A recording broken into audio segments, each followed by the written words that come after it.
বলে। এমন একটা মেয়ে যদি আমার বউ হতো, আহ, সবাই বলতো মিসকের বউ কত শিক্ষিত, কথায় কথায় ইংরেজিতে কথা বলে, মাইরি। না, যে করেই হোক ইংলিশ ম্যাডামকে পটাতেই হবে।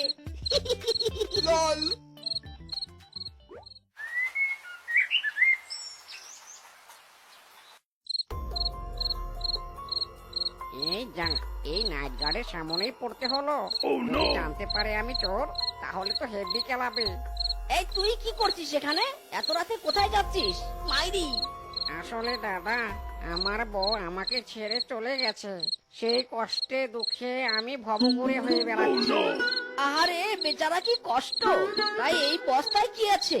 আরে এখন বা যাচ্ছিস কোথায়? এই বস্তায় আমার কাপড় চোপড় আছে। কোথায় আর যাব, মামা বাড়িতে যাচ্ছি, ওখানেই থাকবো ভাবছি। আহারে বেচারার কি কষ্ট। দে দে, বস্তাটা আমাকে দে।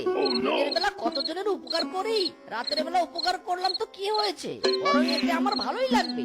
চল তোকে এগিয়ে দেই। এ তো পুরাই একটা বলদ মনে হচ্ছে। এমন বলদ নাইট গার্ড থাকলে তো প্রতিদিন আয়েশ করে চুরি করা যাবে। একে তো চুরি করেছি, তার উপর আবার বস্তাটাও বইতে হচ্ছে না। আহ, মাইরি কি কপাল আমার। আর যেতে পারবো না রে, এখান থেকে গ্রামের সীমানা শেষ, তুই একাই চলে যা।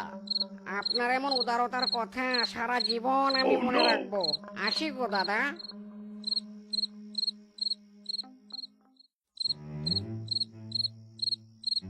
মাইরি, ওই সুন্দরী ইংলিশ ম্যাডামকে আজ আমার মনের কথাটা বলেই ছাড়বো। সুন্দরী টুকি। কে রে?